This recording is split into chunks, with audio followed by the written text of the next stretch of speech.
Good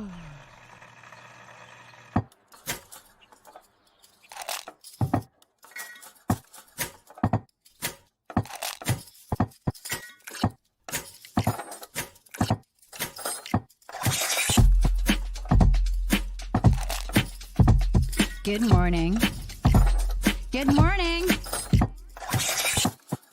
Java Delight will uplift you. Stay tuned. The show is about to begin.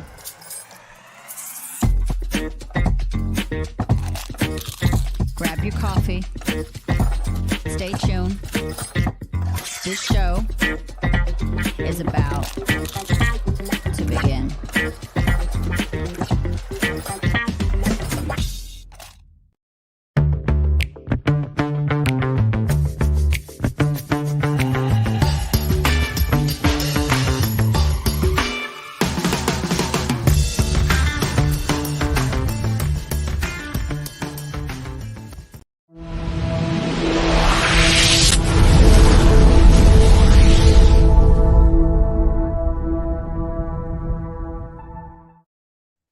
Good morning. Happy Friday. Let's start the Friday with a joyful noise. Here we go. Gavin Kerr, my absolutely amazingly good-looking co-host on a beautiful camera today. Ladies and gentlemen, welcome to Java Delight. Good morning, Gavin. How are you, buddy? I'm fantastic. How are you? I have had 3 cups of coffee, went for a jog. Nope, don't smell, so I'm proud of me there. And ate breakfast this morning. I have meetings all day. I had a great day yesterday. I have so many things for you and I to talk about. Like, boy, howdy is correct, Mr. Herzog. I've been texting with my buddy all morning. And what's funny about him is he and I have been having fun picking on me. And just making jokes about like my clothing and what I wear and my dad and like how my dad treats me. My dad likes what I wear and stuff. So yeah, I asked him to.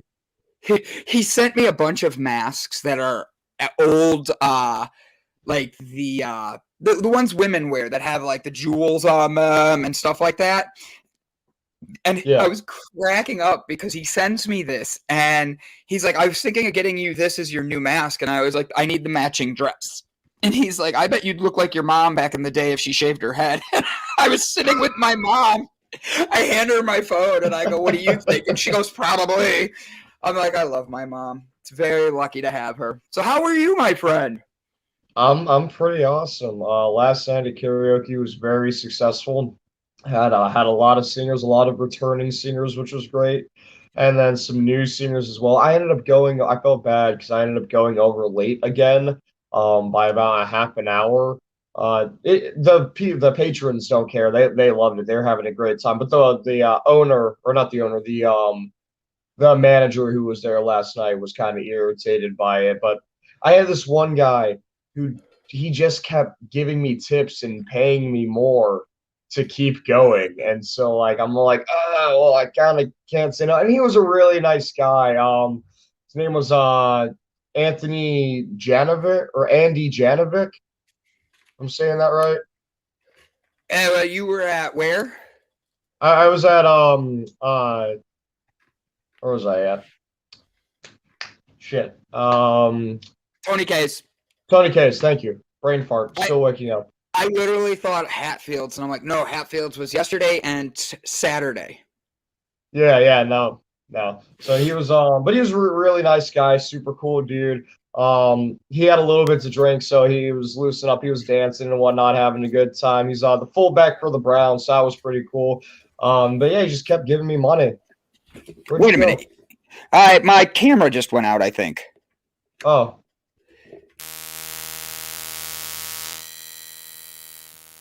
Are you giving yourself a haircut? Don't tell everybody. I'm shaving my beard. Oh, is that what you're actually doing? No. I'm trying to get my camera to come back on. I don't know what happened. Oh. Like why literally. Is your logo like a... What is that? You missed a meeting. Squirrel. You missed a meeting where I everybody was making fun of my ADHD, and they kept saying things like, "Hey, Brandon, like squirrel, squirrel," and then everybody changed their name to something squirrel, like jumping squirrel, stuff like that. So then Yeah. next thing I know, my logo was changed to this and all that. So it's been a funny thing. Like Gotcha. yeah, that the team meetings have become a lot more serious and fun at the same time, if that makes Yeah. sense. You know? Yeah. Oh, so talk to me, my friend. How is your weekend, or what do you have planned for the weekend? This weekend, I don't work till 4 all weekend, and Crystal has the weekend off. So today we're gonna get some haircuts. Gonna go get some smoothies.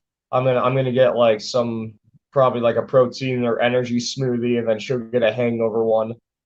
And she drank a little bit at the bar last night. It was actually really cute. I came up to her. She was with our group of friends, and she never drinks either, so she's like a very lightweight. And I go over to her and I go, "Sweetie, how much have you had to drink?" And she just goes,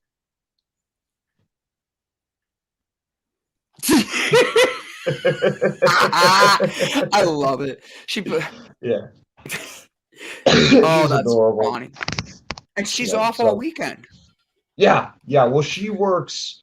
I call them suicide shifts because she works like 3:10. She works like 3:10 to 4, or no, she works 3:10 to 12 hour shifts a week.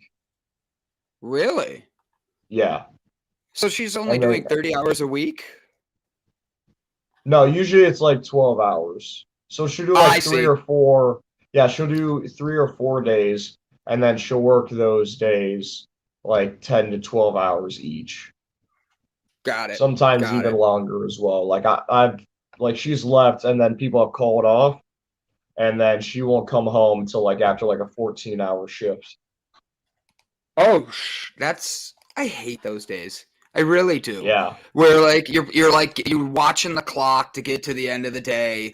You think you're almost there, and then all of a sudden someone calls off, and you're like, okay, so that hour I have left in my day, I now have Three 6. more. Yeah. Yeah, Yeah. like so yeah, but that at least she's getting some work in. You guys are doing a lot of fun things.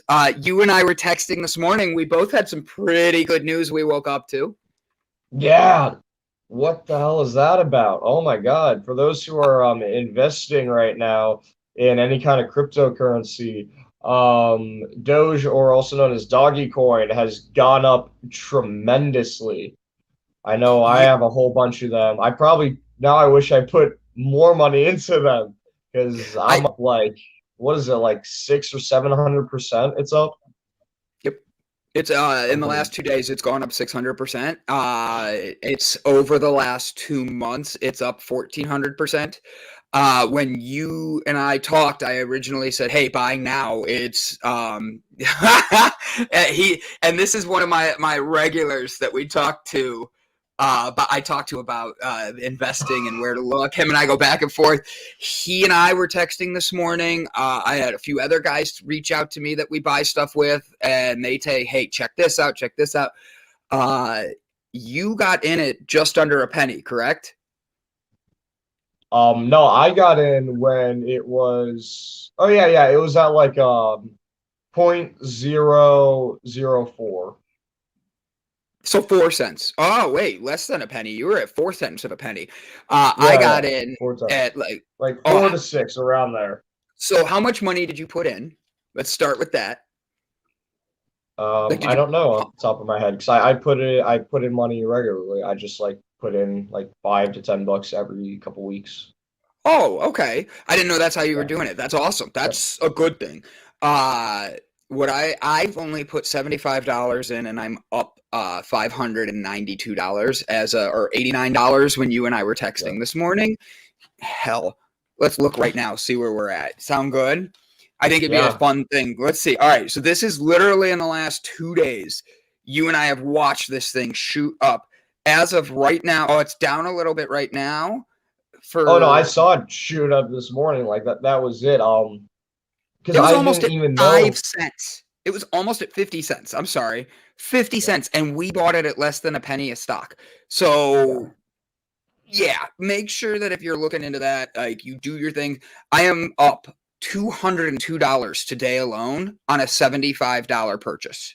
Just so you guys know, my total value as of right now for just Doggy Coin is up $630. Do you reply to your Twitch chat? Yes, we do. Whipped cream is base. Yes, we do. Please don't hesitate. We are on Digital Delight Cafe. We respond to everybody. We play. We have fun.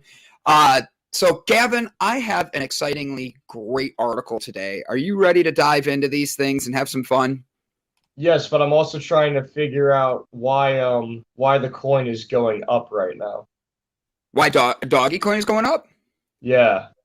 Main reason is that you actually see that the economy is doing stuff. People are getting their shots. People are going back out. So the stock market's having some ups and downs. But what's interesting about it is the cryptocurrency. Elon Musk tweeted about it recently. So that gets people excited about it.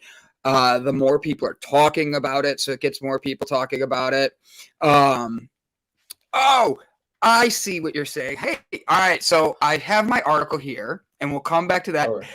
Whipped Cream Bay. Hey, know that yesterday we weren't ignoring you. We came to you, and I think you bounced right before we actually got to you, because I saw you say, "Okay, goodbye," and we were finishing up talking with our guest, and we just missed you. But we thank you for coming back, saying hello, spreading love and positivity.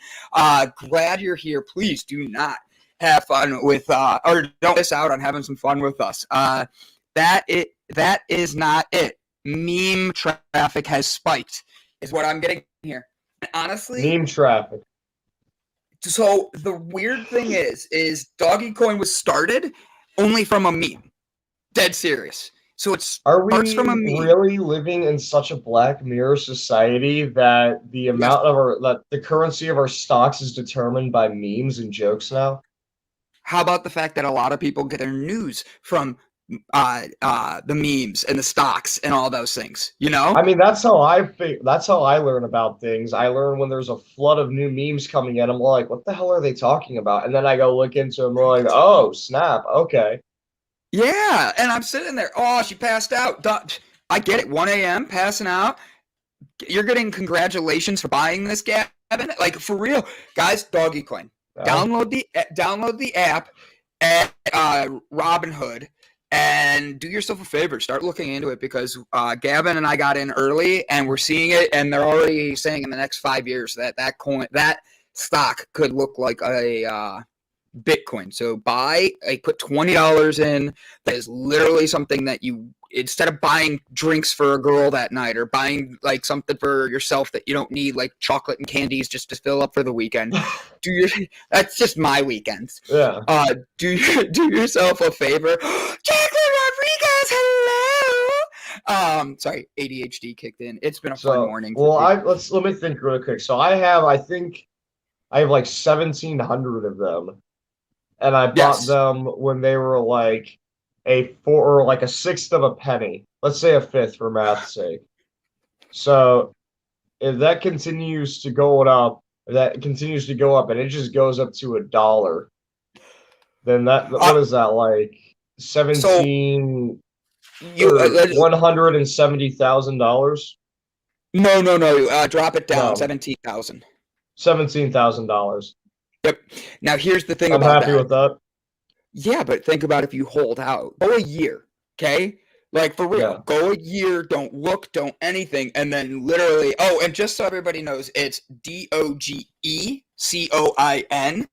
And I'm tempted to have Gavin put his Robinhood like QR code on the comments, just so everybody can get, like, he gets a stock every time somebody downloads using his app, and you get a free stock for using that. I'd like to have Gavin have that so he can watch other stocks and play, because he's learning about this with me, and we're growing together in this, because the future is bright. Why not look at putting back money into yourself? Take that $20, and instead of buying chocolate, instead of buying sex toys, instead of buying weed, turn around and alcohol, turn around and put $20 into yourself. There's a way to set it up where you can have it automatically. Like, I think I have like every 2 weeks or like something like that, $20 automatically go into my Robinhood.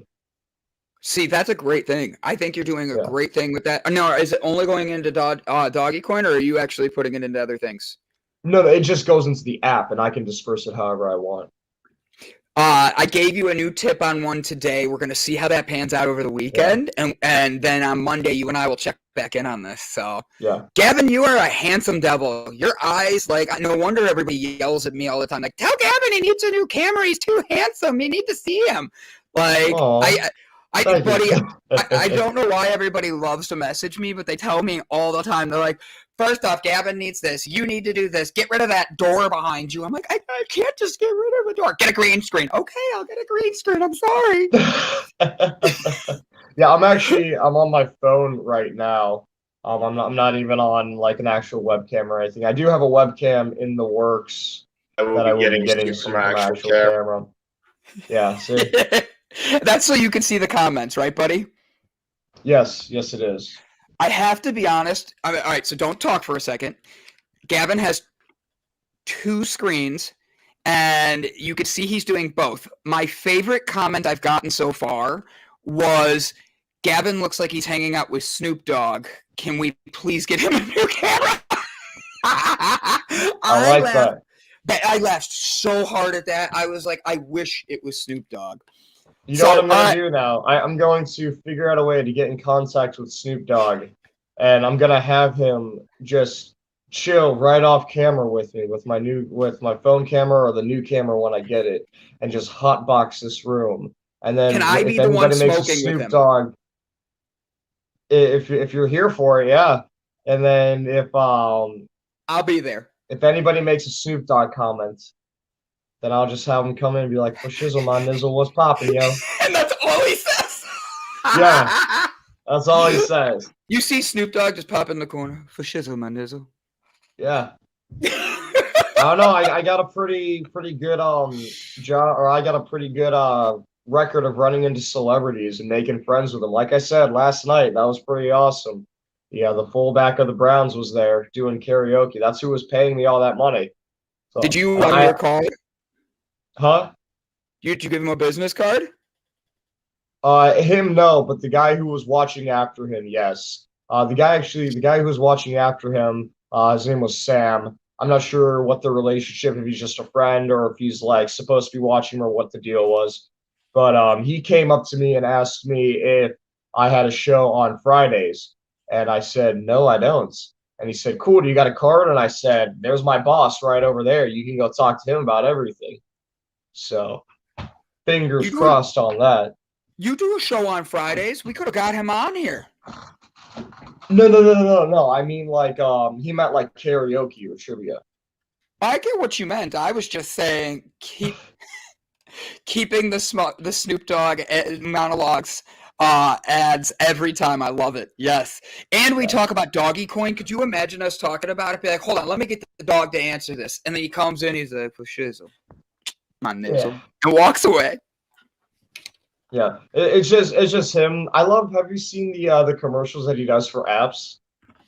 Oh my gosh, yes. It always looks like he just got done or he's just about to start rolling a spliff. In all honesty. Have you he's seen always just like the camera's like leaned down. It's like the camera's like this, and he's just kind of sitting there. He's so like, for real, this app, you gotta get it. It's awesome. It's the real deal, all right? It's from your man Snoop Dogg. Peace out.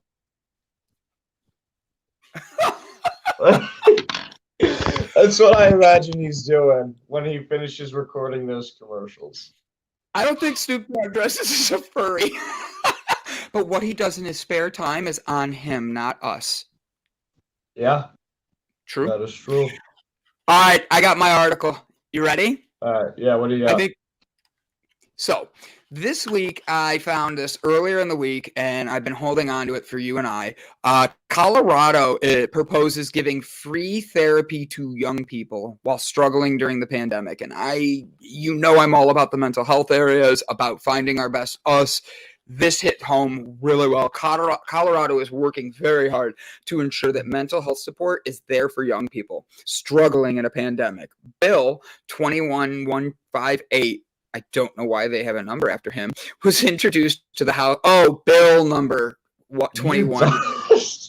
I read it like it was his name and his last name because Elon Musk named his daughter with like letters and shit. So for me, wow. And Brandon doesn't need any more coffee this morning. But the bill was introduced to the House last week and would provide people under 19 free therapy sessions if needed. With kids facing increased isolation and instability because of the COVID-19, a program built to help young youth get through difficult time is necessary, says the bipartisan bill. Nothing that Colorado Crisis Services Hotline has experienced a 30% increase in calls and texts just since last spring. According to the Colorado Sun, the bill represents one of the most aggressive behavioral health initiatives in Colorado history and is on the fast track to passage. This matters because the pandemic, Colorado ranked in the bottom 10 half of states for a prevalence of mental health illness and access to care. If we can get that mental health support to every kid in Colorado, State Representative Defona Michelson Jeanette told the Colorado Sun, it will be a game changer of that we have never seen before. So, what are your thoughts on that, my man? Like, I think it's a great thing. I think it's important, but I'd also at the same time, that's a tough one. I think it's fair. If the elderly are getting the vaccine first, then the young people are getting the mental health check first. I think that's a fair give and take. Do you think so? No, not really. I think that it should just be made available to everybody, in all honesty. But I understand too, we have limited resources and they're trying to prioritize in different ways. On the thing with the vaccine, the elderly and people with low immune systems are the first to get vaccinated because they're at the highest risk of perishing. And then with the mental health thing here, whether anybody likes it or not, the youth is the future. So you want to invest in your youth. And I think that, just being blunt, we spend so much time focusing on emotional health and exercise, and we talk about diet. And I don't mean us, I mean the economy, the world talks about what you should eat, what you shouldn't eat, and all that. That to have something like this where you're providing that actual mental stability that is there for people to be able to find their best them, build their best them, see who is inside them, and actually stop the pain that's inside them. Like, stop putting these negative worldviews in their own heads at a young age, I think is essential. I spoke with my 9-year-old niece this morning, and truth, ? Why has it taken pandemic to realize mental health issues? This is a rabbit hole question, not intended to be an answer. Actually, I think that the thing is, you're right, Miss Breakthrough Show, is one of these things is people need to be able to understand that mental health needs to be taken care of. You can't just go for a jog, eat right, and then never take time for yourself. That mental stop is essential. And I saw Whipped Cream Bay said that therapy has never worked for her or work for them. And at the end of the day, I know many people that have talked about that. And right now, don't go to a therapist. Don't go to someone you don't feel comfortable with. I mean that from the bottom of my heart with love and content for people, because if you don't feel that the therapist is going to help get you best you out, and they're only trying to prescribe you meds and they're not really listening, they're just hurrying and giving you your 45, 50 minutes and kicking you out, do yourself a favor, find someone new. And I don't mean friends, I don't mean like acquaintances, I mean a therapist that's able to turn around and say, do you feel comfortable taking meds? Do you feel comfortable doing this? And working with you, because mental health, we've all heard the saying, you get 2 eyes, you get 2 ears, you get 1 mouth. You should learn to listen more, watch more, what's going on. But you only get 1 brain, and we never talk about how essential that 1 brain is. You lose your eyesight, your feelings increase in your hands, and your feelings and your sensitivity around you increases. You lose your hearing. Other senses pick up. They do, and this has been scientifically proven. But at the end of the day, you can get transplanted too for a lot of these things. Like the one gentleman last night, he has a double lung transplant. Correct, and that's amazing to think of. But like, you can do a lung transplant, but how many brain transplants have actually gone down? I don't believe any. Really? One in history, and it was just within the last month. It was something that was in one of our good morning, you beautiful soul, Sherry McQueen. I love it. And then whipped cream is just diving in today. I love it. Yeah. I love when new people start jumping in. They never expected to live past 14, but I was the one who decided to get meds, and it helped a lot. I don't go for walks. I stay home and play video games, but I'm happy while doing it. Honestly, finding your happiness is there. It's finding your comfort zone. The reason I say walks is, like, I tell my niece, like I said, she's 9, taking that moment to just put your phone down, break away from the technology. 30 minutes a day will brighten your day astronomically by separating from technology. So that's the only reason, like, you'll see your day start to be organized better. You'll see your feelings of who you are start to bless you better. You'll see that inside you creates a fire inside you, that 30 minutes of no technology outside, taking deep breaths, getting your breathing. I appreciate that. I am girl. You don't have to worry about misgendering. I didn't want to be rude. That's why I said they. But thank you for letting us know. I think the reason, however, why it took so long, or it took a pandemic for people to really start talking about mental health and illnesses and issues, is that, so we have a huge population. Let's say even 50% of that population struggles from some sort of mental health. That being said, a very small percent of that population actually talks about it and actually goes about doing something about it. But then we have people who either talk about it or they majority don't. The majority that don't, they go and they deal with it by either just pushing it down, or they have hobbies, or they have something going on in their lives where they are able to cope with it at least enough to function. Maybe not healthy, or maybe not a healthy way, but enough to function. And then we are given a pandemic where everybody is forced to stay inside in the very beginning. Nobody can go and do anything. Social connections are cut off. Physical activity is at a bare minimum. So now not only are all these people who already had issues, it's becoming worse, and a lot of them, or all of them, have lost those vices and those things that allowed them to get out their energy and deal with it. They're isolated, but now you have a lot of new cases coming up, which is completely natural and something like the environment that is caused during a pandemic. And so now that population of 50% goes to maybe like 75, 80, even 90%. And those people who were talking, or the small population who was talking about it, instead of only being maybe like 20%, is now shooting up to more 50, 60, even 70%, closer to what the actual whole is, because the ratios flip. So now instead of having a whole bunch of people not talking, or a whole bunch of people having it, but only a few talking about it, you have a whole bunch of people having it and only a few not talking about it still, because it's become such a hot topic as people are becoming more comfortable. It's something we can all relate to. I think the fact that the entire earth was feeling depressed and anxious, it caused people to start to talk about it. And then it caused people to have deeper conversation about it and brought a whole new light onto the topic. So let me play with what you're saying. And I'm dead serious. I'm just having fun with a conversation. I love the comments that are coming in because it fits what we're saying. But, like, let me ask you. I gotta switch cameras. Is your phone about to die? One sec. You need to, like, hang a picture of Snoop Dogg in the background with that camera. Yeah.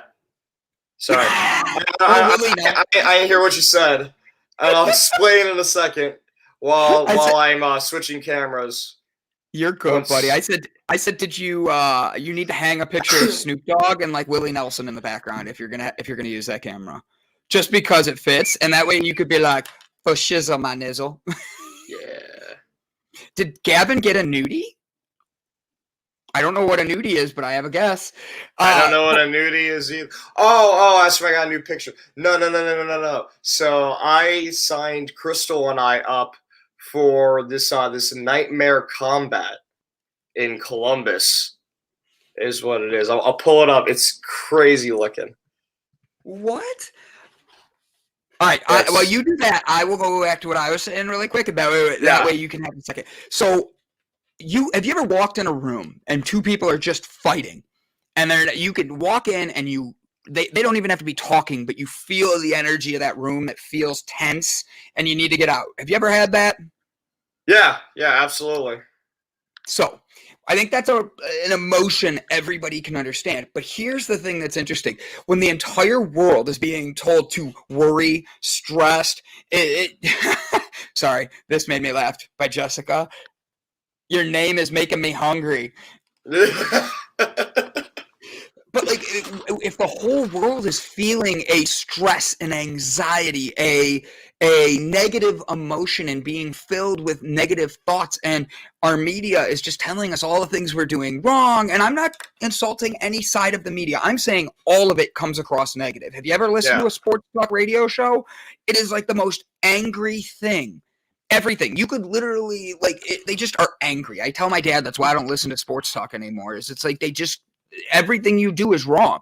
Oh, they made a trade. Oh, they did this. But if the whole world is feeling that energy, and with only two people you could feel it in a room, how's the whole world feeling through this? We're creating this energy that's negative through all of us, and we're walking around covering our faces, not able to smile, not able to enjoy each other.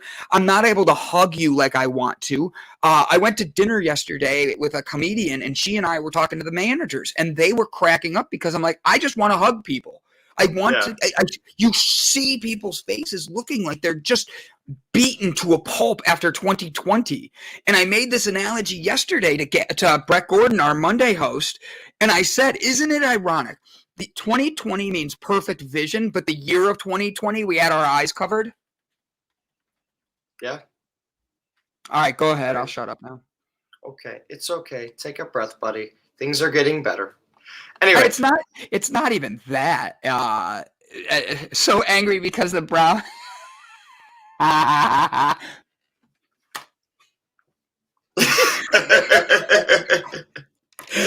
ahead, Gab. Tell us about you were going to say about your article. So this isn't my article, but I guess it's kind of becoming that for time reasons. So I've been looking up new things for Crystal and I to be a part of, just to like spend time together. Because like I said, we don't get to see each other a whole lot. I'm very busy and she has an opposite schedule, so we don't get to hang out a whole lot. So when we do, we want to really make the most of it. And I got an ad up the other day for this crazy, like military style haunted house in Columbus. Ooh, wait, let me share the audio. And what it is, you get military grade weapons. They're for training. The only other time that these are used is for like training in the actual military. And what it is, they don't actually shoot anything, but they have recoil, and they have it's an actual gun is what it is. It's like an M16 or something like that. So you get these, you gotta actually reload them and everything. It's all electronic. And then you are fighting everything that could ever be in your nightmares. And you're going through this haunted house, just taking out all these crazy monsters. So this is Columbus, Ohio, Nightmare Combat live action horror experience.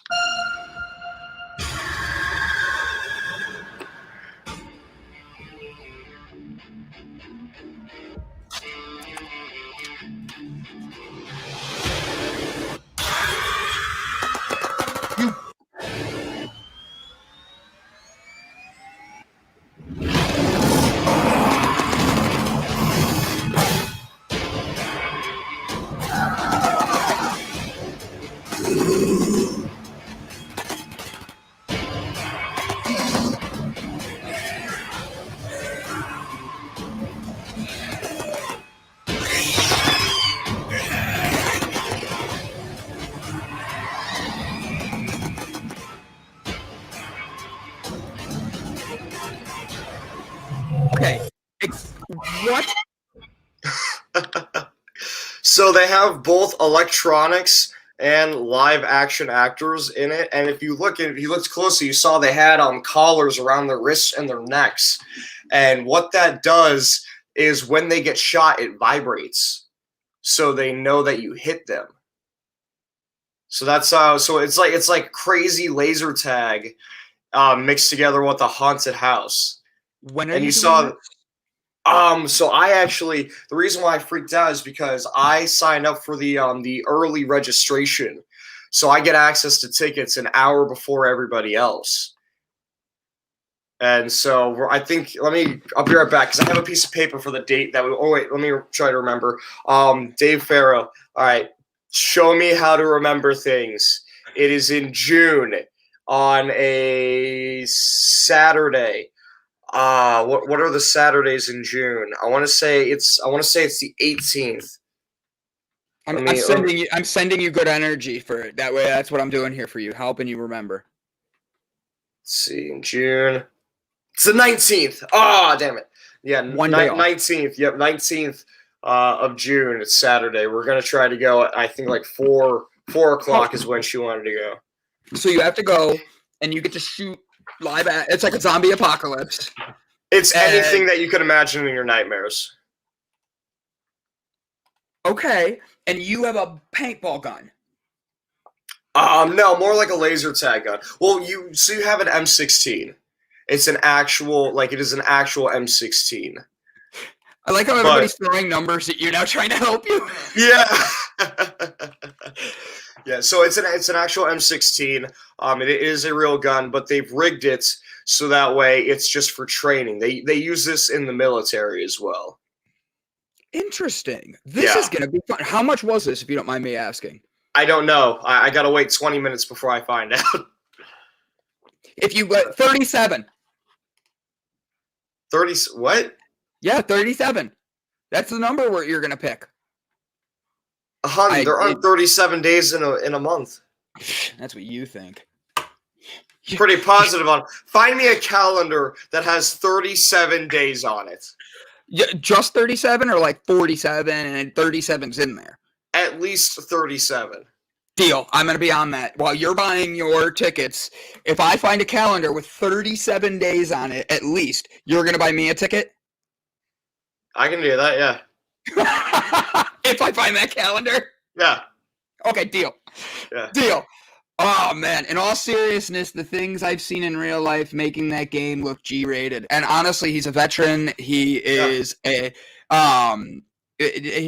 she's right. Never said it had to be an accurate calendar. 100%. I was actually wondering that with Oh My God Squirrel, they the aspect of it for people who are veterans going into something like that and having that, could that have a moment that triggers and then all of a sudden like the Oh My God Squirrel, you know? That's probably all up to the person themselves. Like I had this neighbor for a while, Jason, and he was a veteran and he could do like paintball and airsoft just fine. He had no issue with it at all. And he actually had pretty bad PTSD, but he didn't go into like any sort of like episode or anything like that. He was just like in the zone if he would go. But then he had a buddy who he couldn't do it at all. Like if he heard fireworks, he freaked out. So it all depends. Yeah, for a lot of vets though, it's therapeutic. It's like imagine being a wild animal and then you're put in captivity for your whole life all of a sudden, and then somebody releases you back into the wild. It feels natural. Yep. It's very, very soothing almost.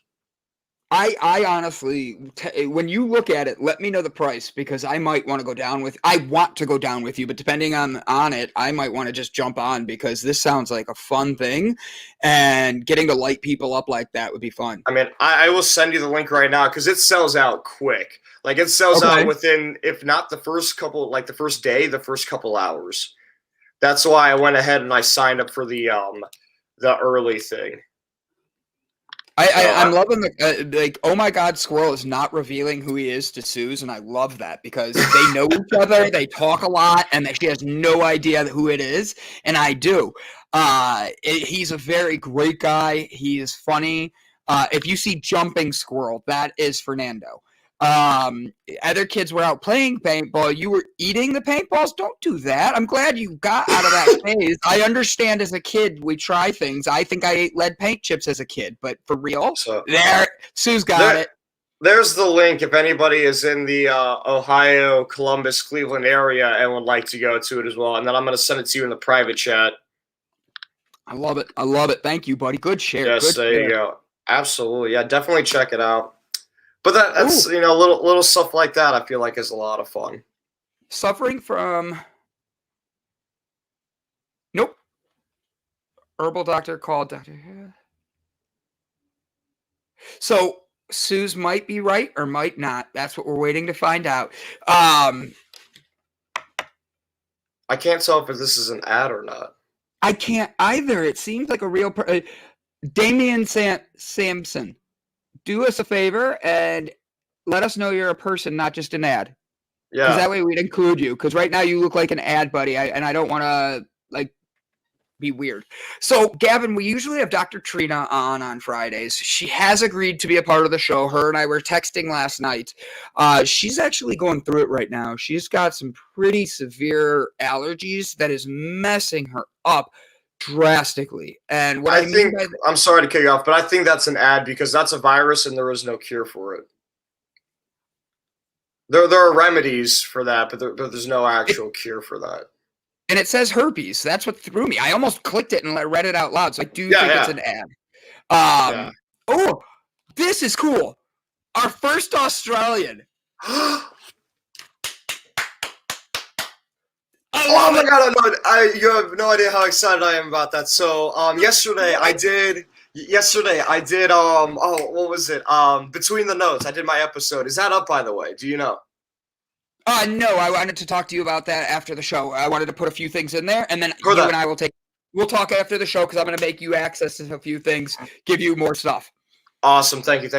But yesterday on my show, Talking Musicians, which is Between the Notes, had an amazing conversation with Redneck Lady is her name, stage name, she goes by. Stephanie, beautiful woman, beautiful heart. I had an absolute blast talking to her. I've had 2 episodes so far, both with amazing people. And one of the questions I've asked them is, if you could go to any country, what would it be? And it's always the same as mine, which is Australia. Same. I want Australia. We need to plan a trip to Australia. Deal. 100% in. You and I, Gavin, we are just starting. I promise you, you and I are going to do big things, buddy. I believe in you. You believe in me. We've taken that leap of faith. Steve Harvey. Everybody knows the comedian. He's also from Cleveland? Family Feud. Yeah, he is from Cleveland. Hey, look at that. Like, that was the funniest part. Italy, what? Look at this. And I know Suze is in Guazza. She's on the island of Guazza. She's everywhere, man. She's all over the place. Suze is one of the most awesome people. We're very honored that she chose our show to be a part of and jump on. Susan and Squirrel are having fun. I love all the people doing Squirrel because of my ADD. There's a lot of people that jump on that Gozo. and have fun. Yeah, it's Gozo. That's it. Gozo. Jeez, Brandon.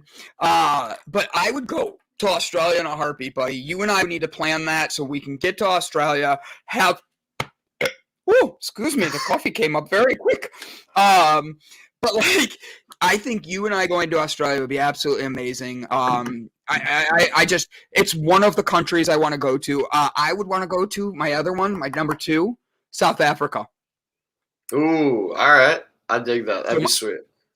So my sister did a Gotta go bless the rains. Oh, yeah. Down and out. But my sister did a 1-year ADD. Squirrel. Like, the fun part is reading the comments. Aussie guys are hot. Really? I don't know. I don't know if I could point out an Aussie guys. Brian, they're from Australia. That's what they're called, Aussie guys. Brian Tracy, I hate to break it to you, but you're going to come with us. So we're going to all go see Whipped Cream Bay down in Australia and do a breakfast show down there and do a Spreading Delight internationally. I'm 100% about that. 100%. I totally lost my train of thought because of all the squirrel comments. Oh, it's good. But for breakfast, we're going to be having pancakes with whipped cream, hot coffee with whipped cream, fruit salad with whipped cream, bacon with whipped cream, some eggs with whipped cream. We're going to have everything with whipped cream in honor of Whipped Creamies Bay. Yeah, all of that sounds great. I love whipped cream. We just get a tub of whipped cream and walk around eating it off of people. Yes. We have an invitation. She's bored. Come on down. Let's go eat some whipped cream. I love it. Whipped cream breakfast. Australian whipped cream. What is Australian whipped cream? I don't know. It spun the other way.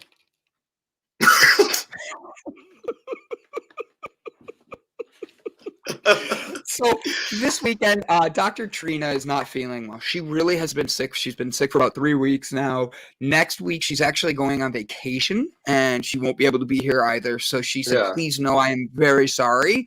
So we don't have any movies for you guys today. And truth be told, I wanted to have more fun playing with Gavin, and we've been doing trivia with Gavin, and it's been fun, and the audience has been playing. Gavin, do you have your book today or no?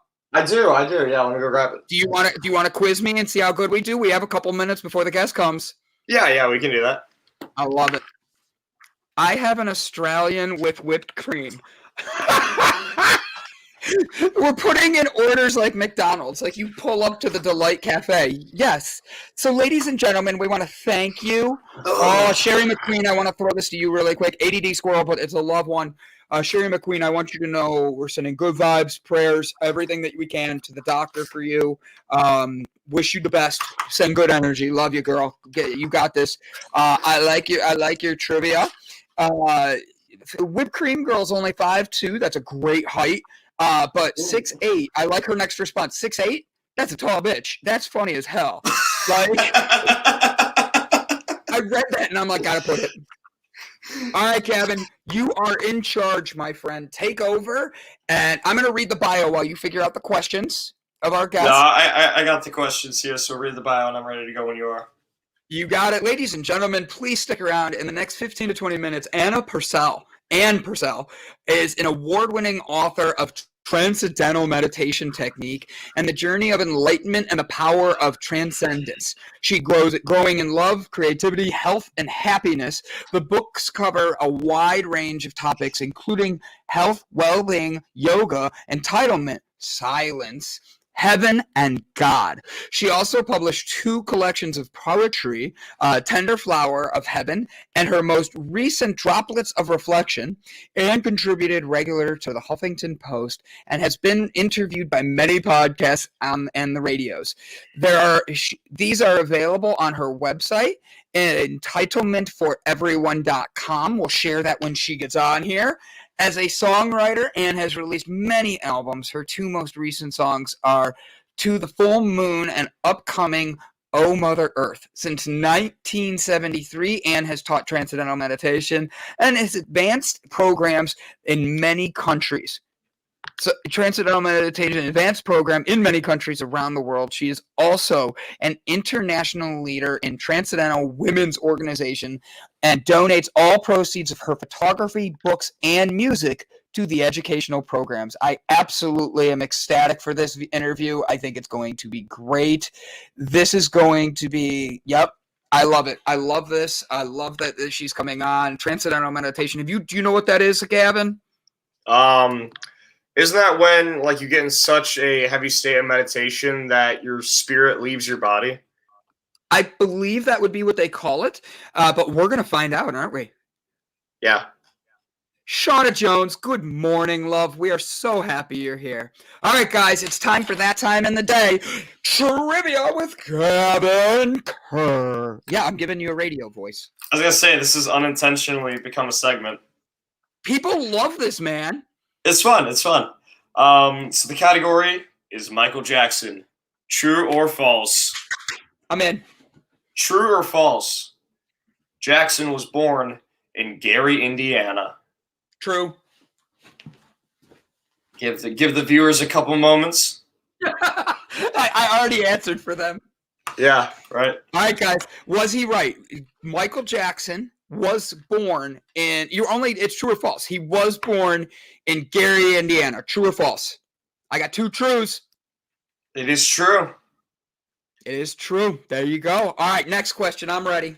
Michael Jackson trivia. Hashtag Gavin Kerr. Michael Jackson was a Jehovah's Witness. True or false? All right, I'll give everybody a second. So was Michael Jackson a Jehovah's Witness? True or false? Not so cocky now, are you? I didn't want to. I answered so fast last time. I felt bad. I answered for everybody. And there's my answer. Oh, we have two different answers here. False, true, false. False, true. We have, it's competing versus each other 50-50. I say false. He was a Jehovah's Witness. That is true. Good for you, Jessica Dugas, and who was the other one? Shauna Jones. Both of you got it. Good job. All right, Gavin, I'm ready. Let's see. Michael Jackson married the daughter of the legendary singer Johnny Cash.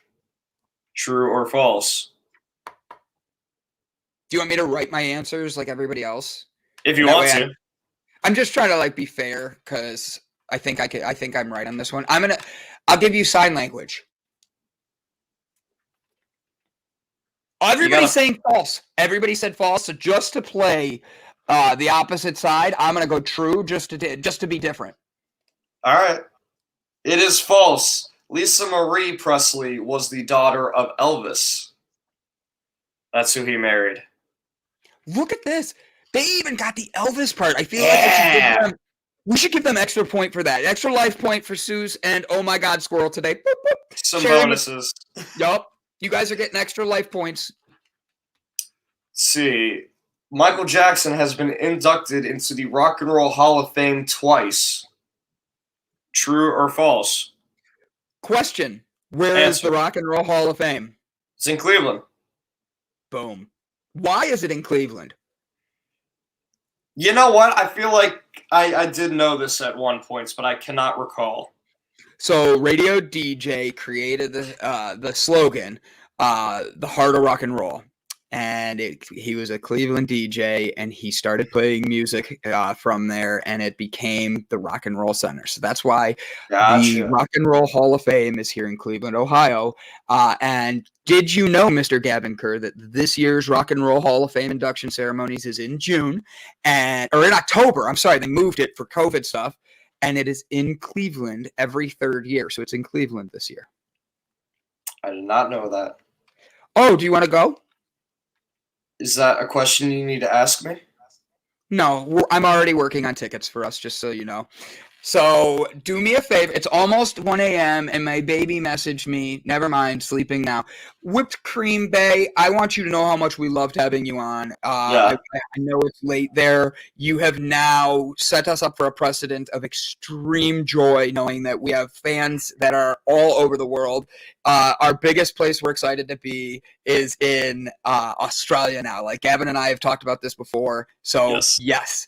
All right, you ready, buddy? I'm ready. Repeat that question, and then I'm ready to play. Michael Jackson has been inducted into the Rock and Roll Hall of Fame twice. True or false? All right, I got a bunch of trues here. Everybody says true. I said true, but my issue is everybody else said true, and I've been playing the opposite game. I'm going with the crowd this time. True. True. It is true. Once for the Jackson 5 and once for his solo career. Really? I did not know that. Yep. So, all right, give me another one. And I see our guest has shown up. She's in the background. Hello, Ann. We'll bring you in a second. Give me a thumbs up if you're a Michael Jackson fan. Wait, I just read your bio too, so this is perfect timing. Do you want to finish up our trivia with Michael Jackson trivia? Oh, no, you go ahead. I understand. We'll bring you in 1 second. It's good to see you here. All right, Gavin. Last questions. All right. The singer once owned a boa constrictor named Muscles. True or false? I don't know this one. I'm going to say... That's a tough one. It's a tough one. Michael Jackson owned a boa constrictor that was named Muscles. Yes. There's a lot of truths there. My gut said true. I'm going to go true. That is true. Really? Yeah. My uncle Josh had a boa constrictor named Cuddles. He had a twisted sense of humor.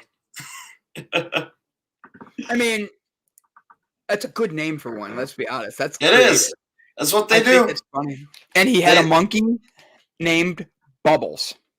I know he had a monkey. I did not know he had a boa. I didn't know he had a boa. I was totally guessing there. This was an interesting one.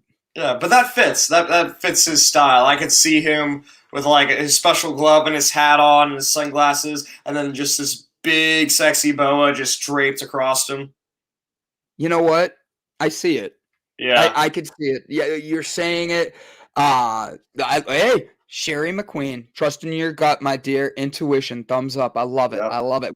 Talking about intuition a lot. We've been talking about vulnerability a lot lately, and we're seeing everybody break into their best them. I'm loving this. We're having it happen. So, guys, I want to introduce everybody. We have a very special guest today. Oh, Gavin, did you have something? I have one more for you really quick. Go ahead, my friend. Jackson was the youngest of 5 siblings. True. Said true? So wait for some people in the comments. Yep. Let's wait. Let's see what people say. Oh, Anne's in the back giving a thumbs down. She says no. Is she right or am I right? I can't tell you yet. I gotta wait for some comments to come in. Michael Jackson was the youngest of 5 siblings. True or false, people? We're both just false. I got true, false, false, true, true. Yep. I got a whole bunch coming in, and it's literally every other one. True, false, true, false. And you're gonna see why I picked this specific question. I couldn't resist. He was the youngest of 8 siblings. So false because he was the youngest of 8. You tricked us with a man. You've been bamboozled again. I love you. I love you so much. Guys, we're very honored. We have Anne Purcell on today. She is the award-winning author of The Transcendental Meditation Technique. She opens up enlightenment and the power of transcendence, growing in love, creativity, health, and happiness.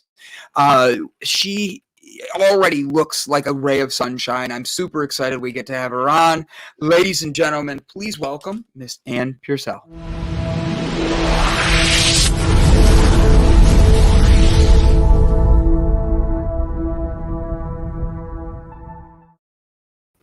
Hello. Thank you, Brandon and Gavin, for having me. I love that graphic in the video. It actually reminded me of consciousness in its transcendent state. Aw. Well, thank you for that. That's actually the best way I think it's been described so far. Oh, okay. I love it. So Gavin and I were talking. I meditate a lot. I'm very former youth pastor and found meditation and really dove into this and started learning chakras. I got my bracelets so I don't forget. But when I saw we were having you on, I got super excited because explaining transcendental meditation is very interesting to people. And Gavin and I were talking before you were on, and I asked him if he knew what it was. And I was super excited that you were here to explain this and explain what it does for people. So can you explain transcendental meditation for us? Yes, that's a very good basic question. And first of all, thank you for having me on your show. Yeah, thanks for being here. The fans already love you. Already, for real. They already got so many comments coming in. Transcendental meditation is transcend means to go beyond, and meditate means to think. So in transcendental meditation, TM for short, we're going beyond the surface level of the mind. We're transcending that level and experiencing quieter and quieter and quieter states of the thinking process until we transcend even the finest thought and experience the state of pure being, pure silence. Now, the most essential thing about TM, Transcendental Meditation, is the whole process is completely effortless. if you were talking right now and your absolute favorite music comes on, the mind will go there naturally, right? Yeah. And excuse my sunglasses. I'm in a light. They're actually clear glasses, but they turn dark in the sun. Oh, you're fine. Okay. Yeah. So, or if you're reading a good book, your mind will stay focused. And if you're reading a boring book, the mind will wander. The mind will naturally go to that which is more pleasing very effortlessly. And those quieter states of the mind are more pleasing. Everyone's probably had that experience sometime in their life, that they're reading a good book and they just feel very settled and inward and cozy, or they're walking on the beach or on a sailboat and they just feel that peace, and it's very charming. So the mind will naturally go to that which is more pleasing. Now, because the mind and body are intimately connected, as the mind settles down to those quieter levels, the body also gets a very deep state of rest. And that rest allows stress to be released. And we all know the value of rest. Doctor says when you're sick, you need more rest. And rest is a healer for a lot of things. So that deep rest has really many, many health benefits. And we also know more and more that a lot of disease is stress related. So if we can also get rid of the stress, that has many health benefits. And so when we come out of meditation, the mind is much more clear, it's much more refreshed, we have more energy. But that transcendental state is also a very expanded state. And it's also the source of all creativity. It's where creativity comes from. So when we come out of meditation, we take every day a little bit more of that calm, a little bit more of that expansion of the mind, a little more of that creativity with us. And so in activity, we're much more effective as well. I'm ready to ask questions, Gavin. You're going to have to jump in on this one because I'm super excited. I have 15 Yeah. questions wrote already. Oh, go ahead. You know I what? love questions. I dominated the conversation yesterday, so I'll let you take the reins a little bit more on this one today. Yesterday we had a sci-fi author on, and it was Gavin turned into his like childhood state, and then today we have you on, and I'm like in my childhood like excitement. So I love how you mentioned reading. Reading is something that we actually focus on here. We're reading a Brene Brown book right now. Oh, yeah. And, I listened to part of your podcast, and I've listened to some of her interviews. I haven't read her book, but on vulnerability. It's really good. Yeah. After the show, I will make sure Ferran or myself email you a link, because this weekend we will be talking about chapter 2 of her book, and it's Daring Greatly. And it's about breaking down your vulnerability and opening. The way she describes it is you unzip your skin and you step out. And that's like so hard for so many people because of being vulnerable. They feel they've been hurt through it in times. Right. So with reading and being reading, I'm ADHD and a half, if you haven't caught that already. And for me, meditation is crucial because if I don't, I can see that I'm unbalanced throughout my day. I can see I'm bouncing from thing to thing. But between meditation and then reading keeps me focused. Reading keeps me zoned in, and it's like a meditation. Would you say that because of reading, it's like your brain is resetting itself? It's making it focus, and that's why reading would be something people should be into and wanting to do. Would you agree? Well, yes and no. Perfect. Take it. Reading does settle the mind. There's no doubt about it. But what we want to do is transcend. We want to go beyond the thinking process and experience that pure state of silence. And it does reset the brain because research shows that it creates coherence between the left and right hemisphere of the brain. But at the same time, the whole physiology is calmed down. So it creates that state of silence. And actually, we've taught children with ADHD, and there's been some research showing that it has a great effect with students with ADHD. These young kids, I remember when the project was started, someone was saying, I wasn't directly involved in the project, but I know about it. And they said, oh, you'll never get these kids to settle down. They're 10 years old. But the kids settled down immediately because the technique's so natural. Yeah. That quiet level, that state of calm is in us. It's just a matter of accessing it. And then one thing you said, I can't remember your exact word, but something like that, we try to get there or concentrate to get there. The most important thing with TM is there's no effort at all. It's you just set up for the dive and the dive happens automatically. So that's a really important point to emphasize. So you said the word silence a couple different times, and I Yeah. love that. I actually, like I said, I was a youth pastor, and I have a whole sermon on silence, and I think that's a phenomenal thing. It's one of these things that people overlook because even Jesus has said, it says he was sitting in silence when he was trying to connect with his Holy Spirit. And I thought there's things that are there that when you say silence, I love it because Sherry McQueen asked the question I'm about to. Does the silence mean like my mom could come in here right now and start asking me questions and I could be meditating? Being able to break away in silence, does that literally mean silent? Or how does that help? Like what do you mean by that? So I don't like say the wrong thing. Well, first of all, one of my favorite quotes from the Bible, and you can say where it's from, be still and know I'm God. Do you remember? You know that quote. I do. I haven't been a youth pastor in 15 years, so I look a lot younger because of Gavin, but I do know that I can't tell you exactly where it is, but I do know that verse. Go ahead. I'm sorry I interrupted. But like everything in life, there's different degrees of silence. Yeah. There's just like our mind, the mind can be very incoherent, very frenetic. Got to do this, got to do that. And that state of the mind is associated with incoherence. And everyone's probably noticed in their life when they are in that state, they're less effective. Things go wrong, your temper's short, you're stressed and less effective.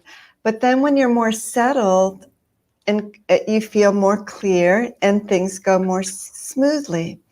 So that's a quieter level, a little more settled state of silence. But then we get to the state of pure being, pure silence. And that silence is so far beyond the silence of just being still outside or sitting outside in nature. And it's a state of silence where silence, your being, becomes aware of silence itself. That sounds a bit abstract. All the time, our awareness is focused on the outside. We're silent, but we're reading a book. We're reading the words. We're absorbing the language of the words. Or we're outside in nature. We feel very settled, very still, but we're observing the sunrise or the trees or the birds. But when we meditate, we become more silent, and then we begin to observe silence itself. And we call that state the state of pure consciousness, pure being. So it is the deepest level of silence. Does that answer your question? It does, absolutely. Would you recommend being in a place that is completely silent? Or would you recommend for some people like myself, so I have a really hard time concentrating unless there's some kind of music. Even now, like I'm listening to the music around me that is like the heating going on right now, or like if there's an AC, I'll listen to the natural music of the world around me. So is it better to have some sort of like a white noise going on, or if you need some music in the back, or just nothing? People meditate in all types of circumstances, on airplanes, in a taxi, not while driving, obviously. But, I hope not. But in a backseat of a car, outside, it's of course ideal to have a silent place, but noise is no barrier at all to the technique of TM. And people find they just go beyond the noise, the outer noise, and experience the silence within. Of course, if there's a jackhammer right next to you, that could be a little distracting. But if you're people, sometimes I have my best meditation on airplanes. I don't know why that is, but you hear that humming of the airplane. Sometimes when you meditate, you can be sitting outside and meditate. You're aware of the birds around you, but you're also awake to the silence inside, and the birds sound more beautiful. You're more awake to that beauty of nature or the beauty of the noise around you as well. It's not like you shut off everything. It's like you're expanding your awareness to embrace everything, but also that silence within. Yeah. So, all right, I'm going to have this question, and then I got another one, Gavin, so be lined up. Okay. When you meditate, how long do you meditate for yourself? When one learns Transcendental Meditation, one meditates for 20 minutes twice a day. That is found to be the most effective for getting the benefits, because you meditate in the morning. That gives you the energy to get through the day. And then usually by the end of the afternoon, you start to feel that tiredness come in. You meditate again, and it's like recharges your battery for the evening. So that's the ideal. And you can do it anytime within a range. Some mothers will meditate at 3 before their kids come home.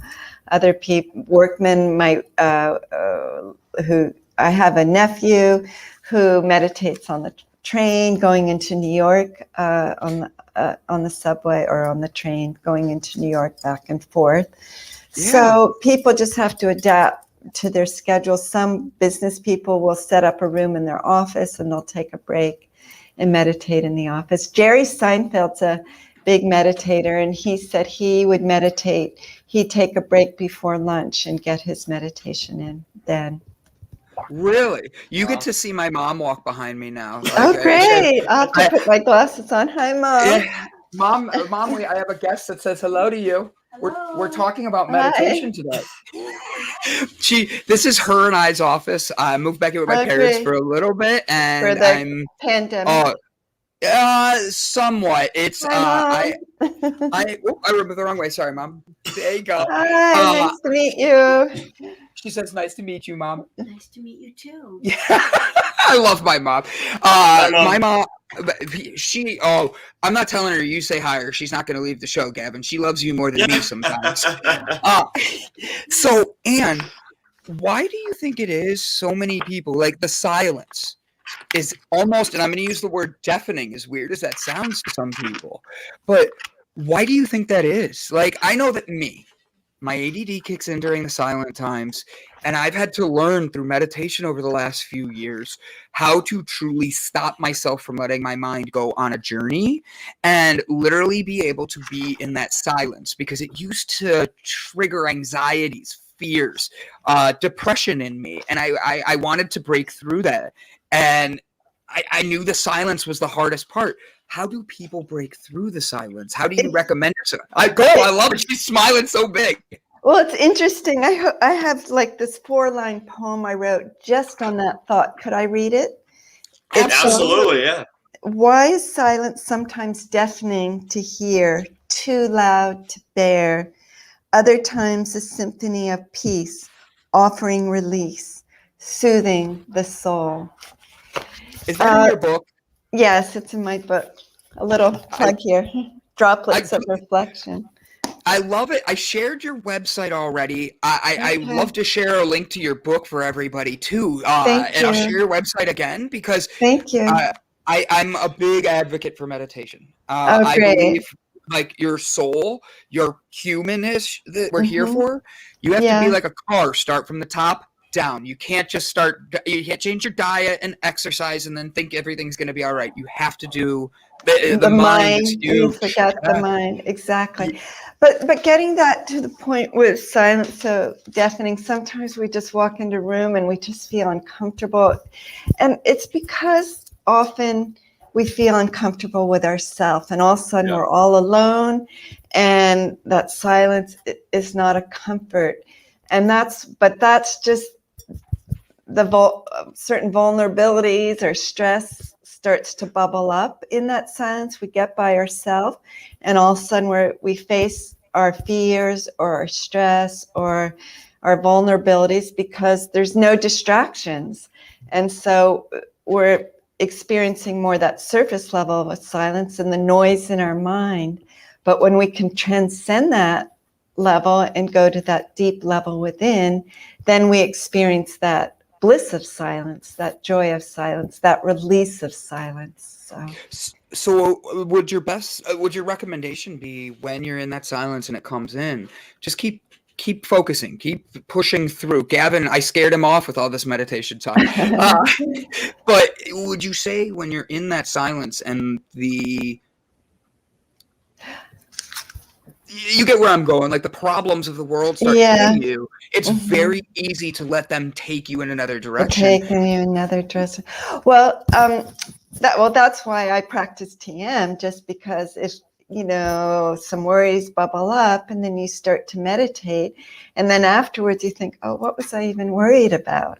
So that's why I'd advocate the technique of TM. The problem is when you have thoughts and try to push them out, that doesn't always work, and it can create even more stress because it's almost like the more you push them out, the more they seem to come in, and it's a strain, or you're trying or concentrating against them doesn't really work so well.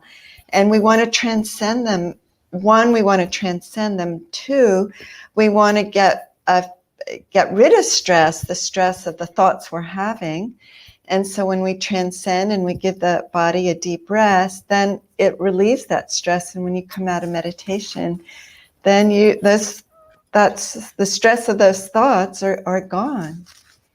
And you've been doing transcendental meditation for, I thought I read like 30 years. Is that what I read correctly? 48 years. You don't look a day over 47. Oh, so. I love hearing that. You're my friend for life now. You and I are, the universe connected us. I love it. Yeah. When you started this and you started doing meditation, what was the hardest thing for you to break through? For me, it was the depression and facing my biggest problems and staring them in the face and saying, I'm going to keep... I wanted to get to that, my purest, what did you say? Pure being. Pure consciousness, pure being, pure silence. Yep. Yeah, that's what I was wanting. And that was so difficult. How do you help people get there? Well, I had heard about TM in high school. And my first reaction was, oh, there's no way I can sit still. I like people, I like parties, I like to have fun. And then I went to school in England. It was this very small school, and I ended up not knowing anyone, and I didn't really connect to the other, it was only 12 other students there. So I went to, it was outside of Oxford, England, and I got a pamphlet, What's On in Oxford, and it was plays and Shakespeare and magicals and chamber music concert, all that kind of thing. But there was a lecture on TM and it just jumped out at me. And I thought, well, I'll go and maybe I can meet some people. And I went with a state of skepticism, like, what am I getting myself into? And I really didn't go with will it help this or will it help that? But I was really going to meet people. And but my first meditation, I could not believe it, just made such a deep impression on me that I could sit still for 20 minutes and actually enjoy it. And afterwards, when I came out, I felt literally like layers of stress had been lifted off of me. But my challenge at that time was I was away from home. I was in a new country. I didn't know anyone. And I was kind of alone. And I remember thinking to myself, well, if I can be happy by myself and learn to entertain myself, I can be happy in any situation in life. That is, I love that. Love that you said that. I'm sorry, go ahead. No, and so doing my twice daily meditation allowed me to start feeling comfortable within myself and start to enjoy myself. And really for the first time in my life, because I was an ADHD type of student, I was good at getting away with things and just kind of got through school. If I liked my subject, if I liked my teachers, I liked what I was studying, I was very focused. But if I didn't like my teacher, I wasn't focused at all.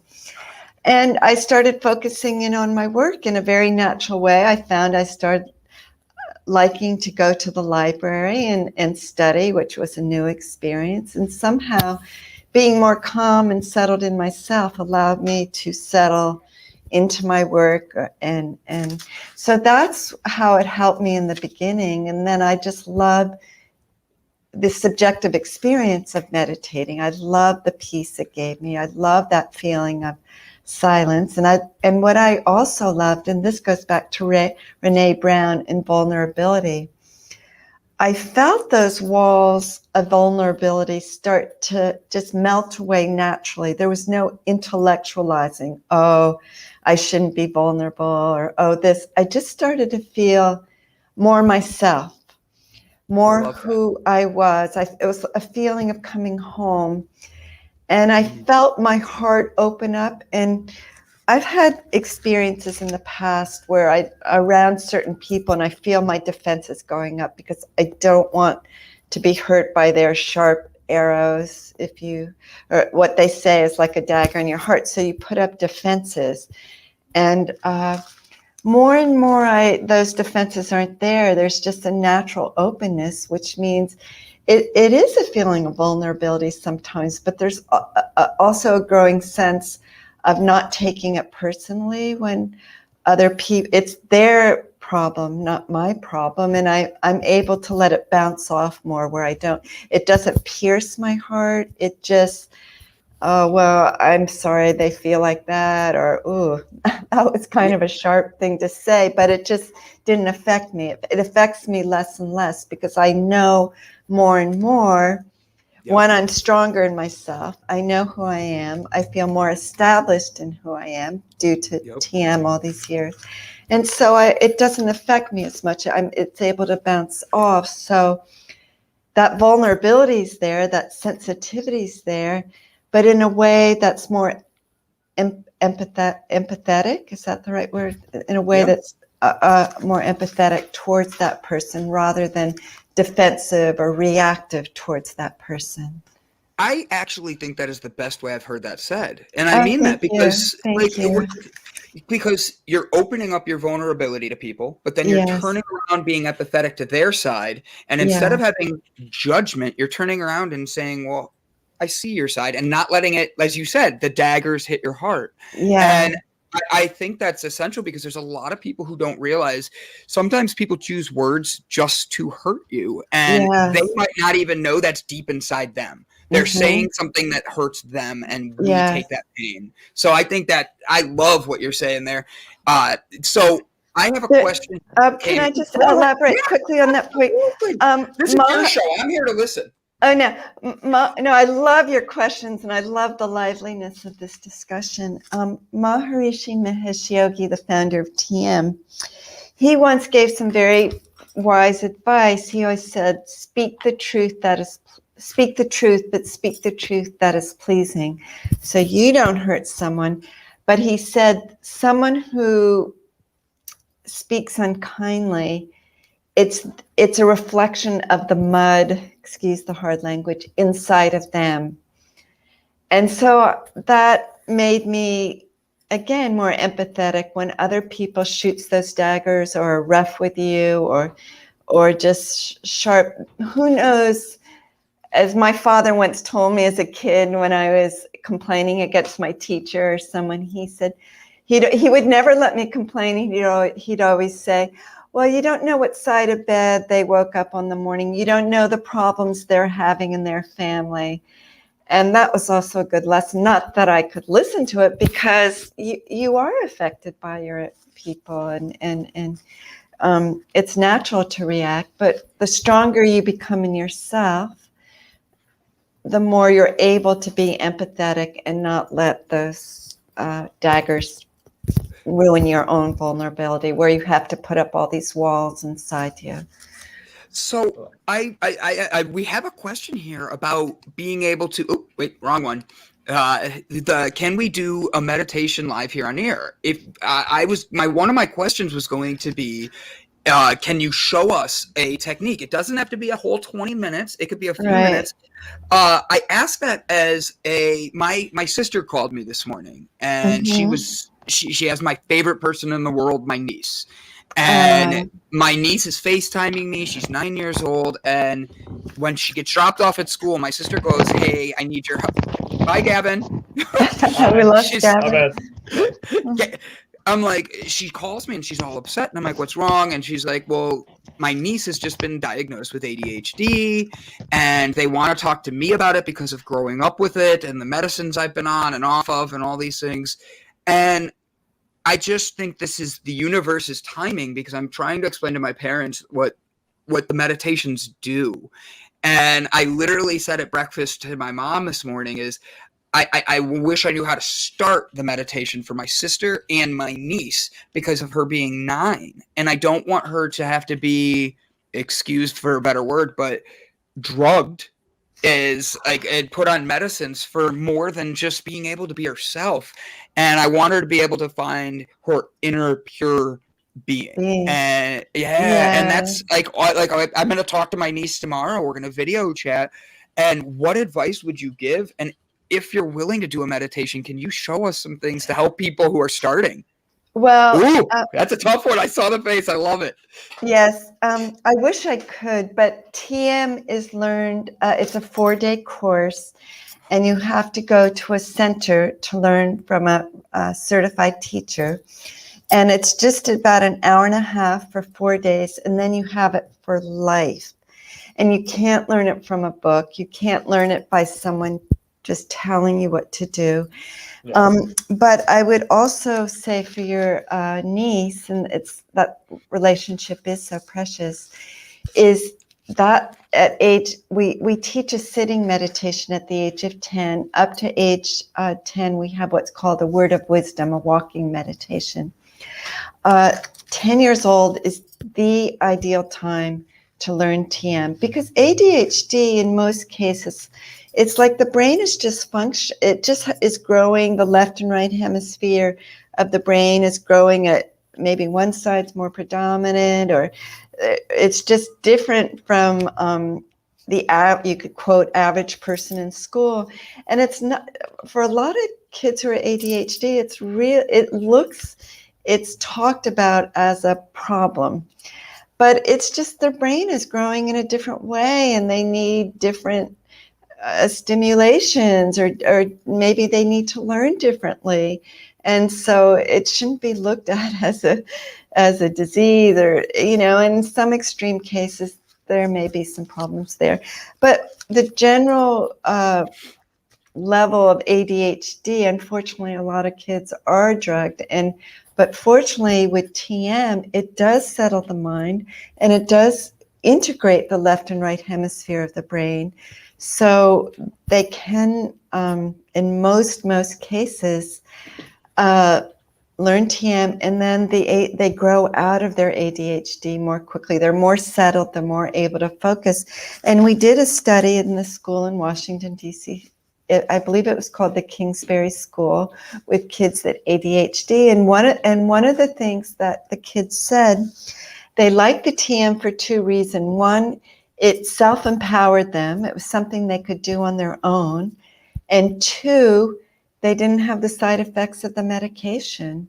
They didn't like taking the medication, because I had a nephew who had ADHD, and he took medication. And I think his parents absolutely did the right thing at the time. That's what was available. But he learned TM in his later years, and he really, really values the meditation. He's now a pilot.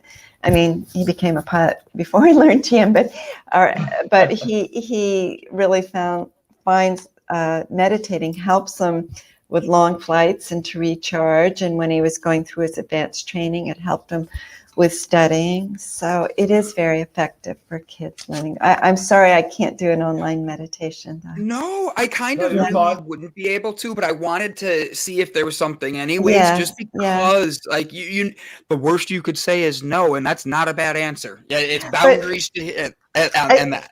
a teacher of TM goes through 5-6 months of training, and even though the technique is so simple and so effortless, there's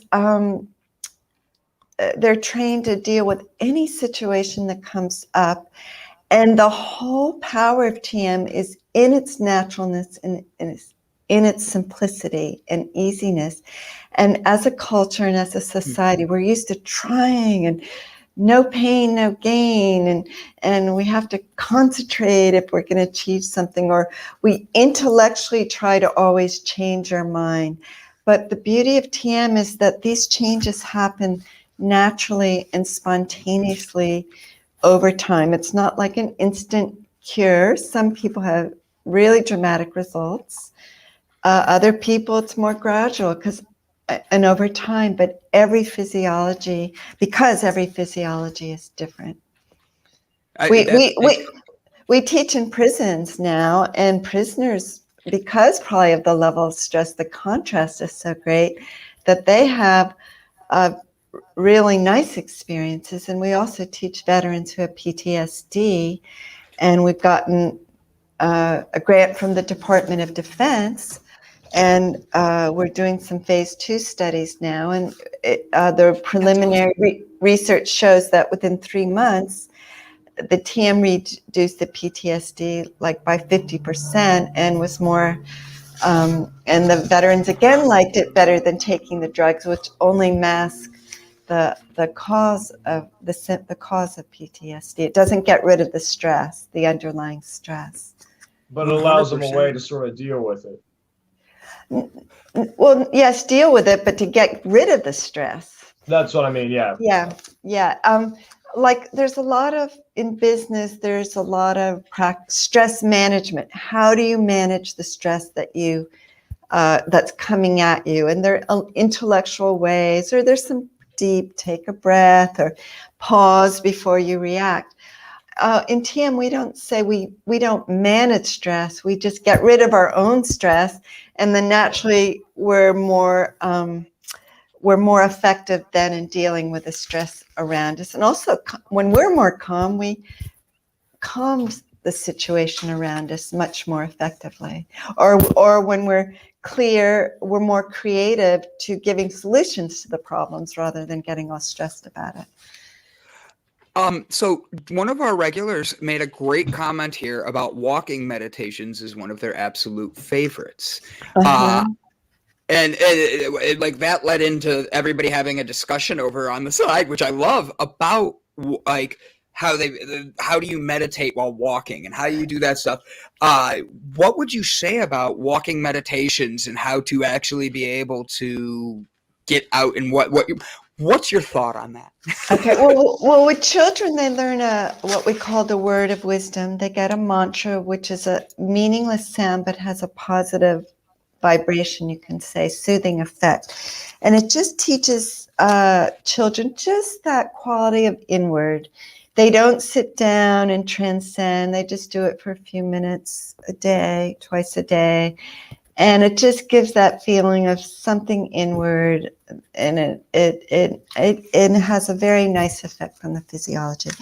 But at 10, their nervous system is matured enough where they can sit down and be still for 10 minutes. Young kids, they only meditate for 10 minutes, or we say they meditate their age. And when they're 18, you can do the full 20 minutes.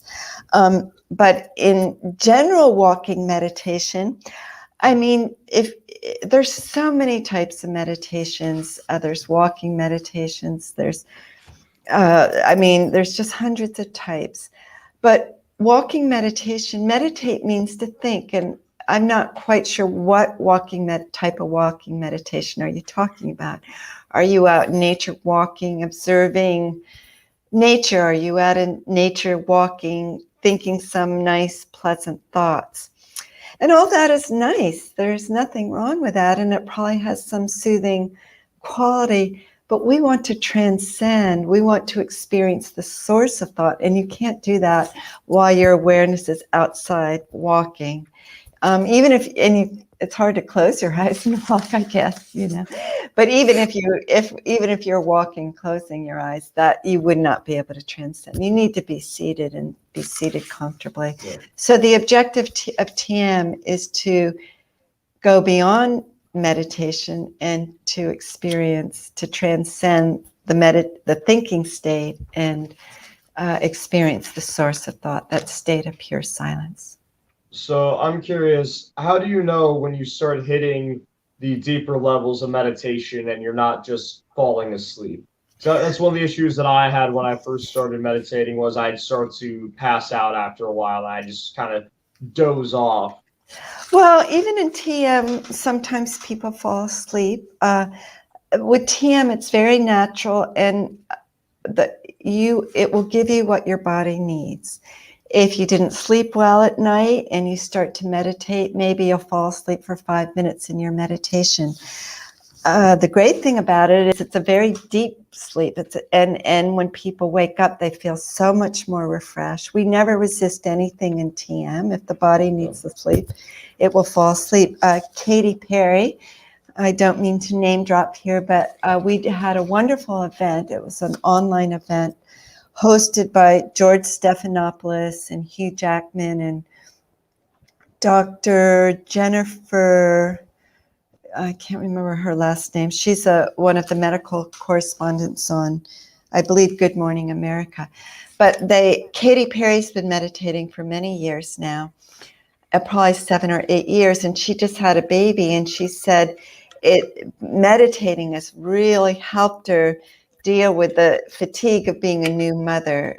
Sometimes I'm not sleeping so much at night, and then she does her meditation, and even if she falls asleep, it just gives her that extra energy that she lost during night. Have you noticed, and this is just, I'm curious, that more men or women are interested in transcendental meditation? More men And I'm not trying to be like a sexist thing or anything. No, I'm that's asking great. because I personally see more men fearful of meditation. They don't. So that's why I'm asking. Sorry, go ahead. Well, first of all, we have people all around the world from every culture, from every religion, from all walks of life, meditate.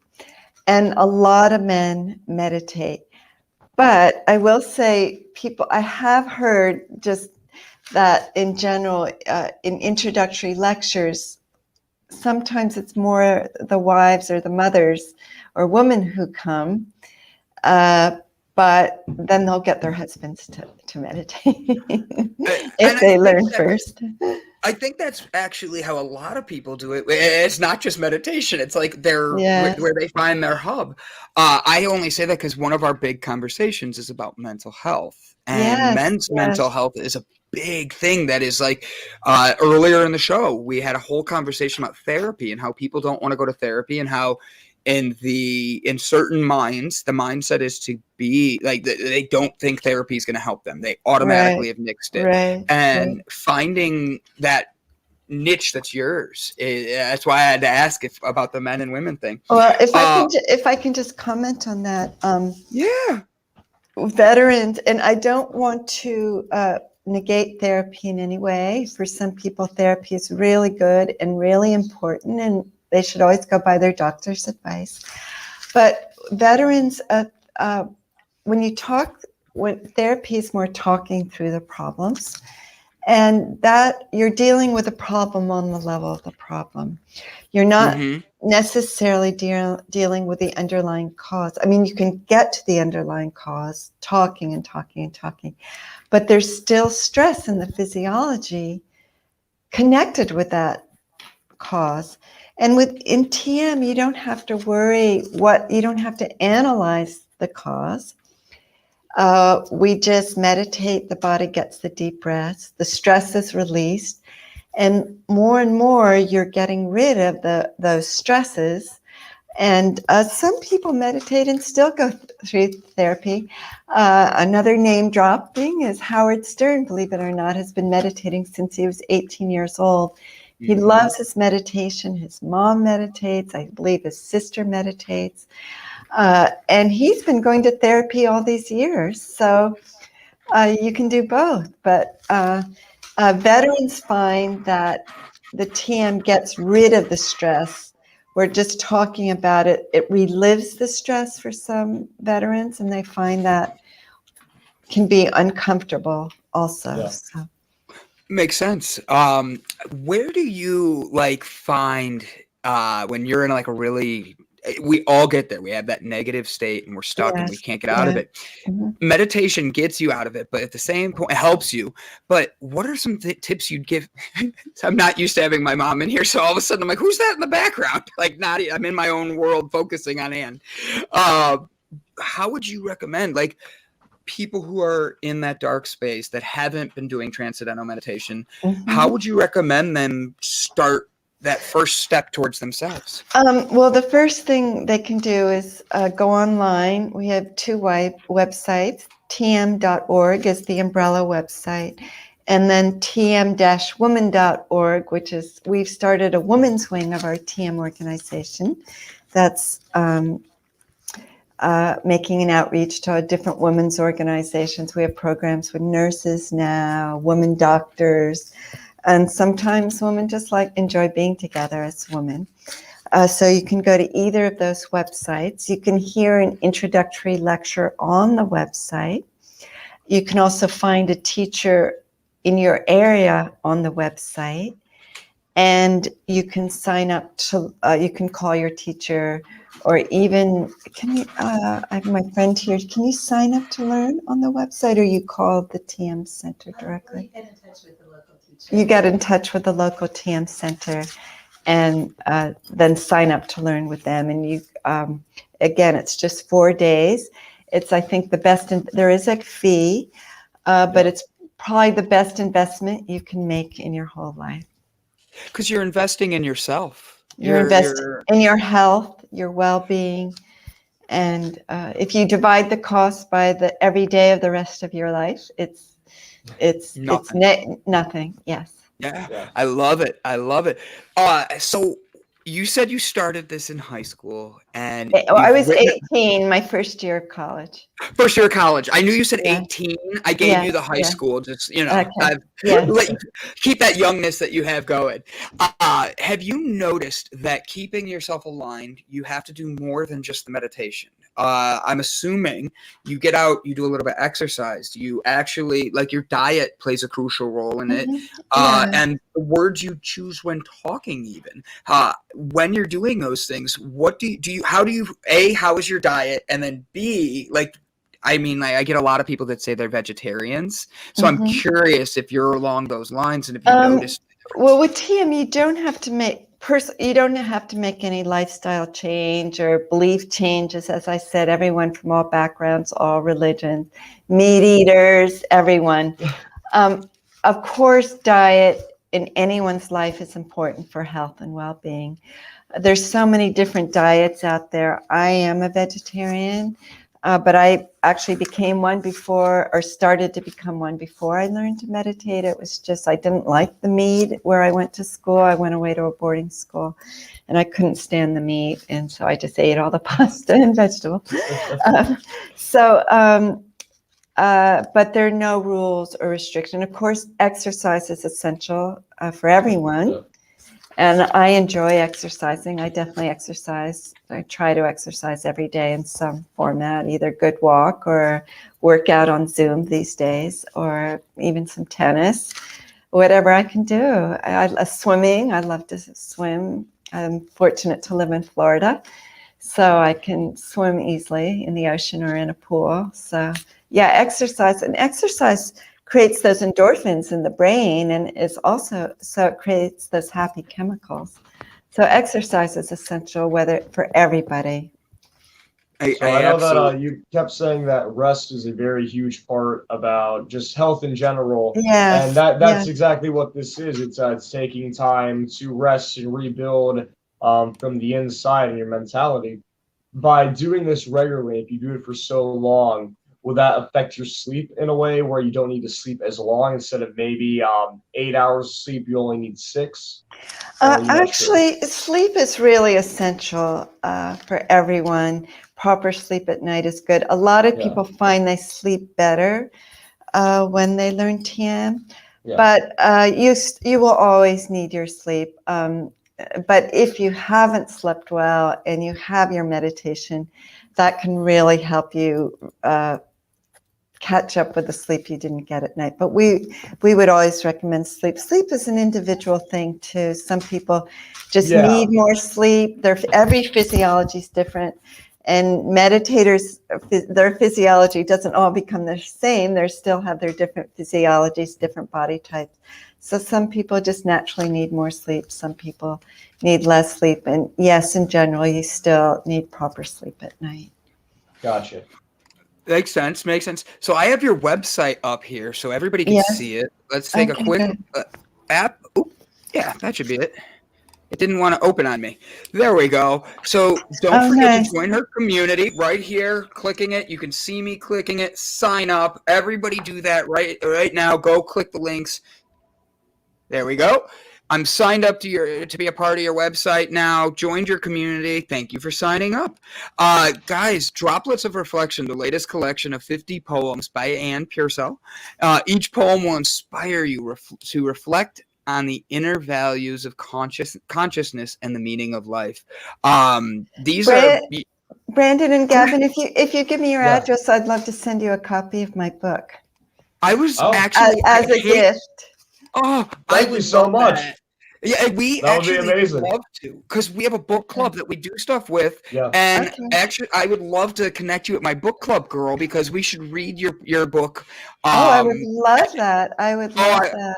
I would love And to have you come on and talk about it. Yeah. I have I have 2 books on TM. One's called The Power of Transcendence, Growing in Love, Creativity, Health, and Happiness. That's a collection of 50 blogs on different aspects of TM, some more philosophy, some more on the health benefits. And then I have a book called The Transcendental Meditation Technique and the Journey of Enlightenment.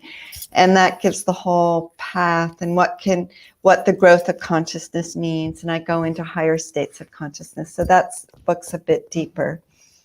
You also write music, songs I to the do, full yeah. moon. I was checking you out before I had you on, and I was like, she is awesome. Like, you have so many great things you're doing about bringing enlightenment, bringing out like the best. Listening to songs to the full moon, you felt uplifted and sweetness in your heart.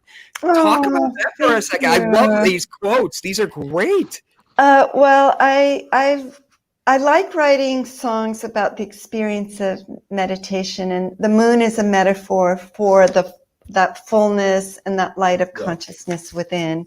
So those are what those songs are about. You're a Hero are like our life principles, that CD for children that parents might like for children, like Speak the Sweet Truth is one of them. Peace begins within. The world is as you are. And I'm coming out with a new CD very soon in May called Oh Mother Earth. And there are different aspects of nature. Some are just like about nature, like wind blow or palm trees. But some songs are, again, using nature as a metaphor for pure consciousness within. So that CD is coming out in May. Now, But do just you compose the music yourself for that, or do you have a producer who writes it for you? No, I write all my own songs and music. I'm not really a strong singer, so sometimes I invite friends to sing the songs that are more difficult for me to sing. But it's interesting. I never thought of myself as a writer or a poet or anything, but after meditating, the creativity just starts bubbling up. And I just started writing poems and songs, and it just started flowing, and I just loved it more and more and really got into it. It's an amazing feeling when you start writing and then it feels like it's being almost like possessed out of you. Like straight from your Exactly. mind to your pen, Yes, and it it's just like, naturally comes on the paper. and with TM, that effortlessness, that flow, athletes call it being in the zone, Yeah. grows more and more and more, where it is just an effortless flow. And that it's just like one of the a very thrilling experience when you have those moments of outbursts of creativity. Absolutely. So Gavin is a musician, Oh. and Yeah. he actually has a show that he interviews musicians from all different Oh, genres. wonderful. It's all about finding the positive in there, and he talks to them Yes. about, like, you had a country artist on yesterday, right? Yes, yeah, yesterday we had Lady Redneck was her name, an up-and-coming country singer. Mm-hmm. And he finds the way to connect with them through their music and Oh, his music. wonderful. So that's why I was going through your website, and I'm like, oh, Gavin and her are going to get along great with these things. So I with music, you find your pure joy in yourself and all that, I feel. Yes. Yeah. And Oh, absolutely. But my music is very different.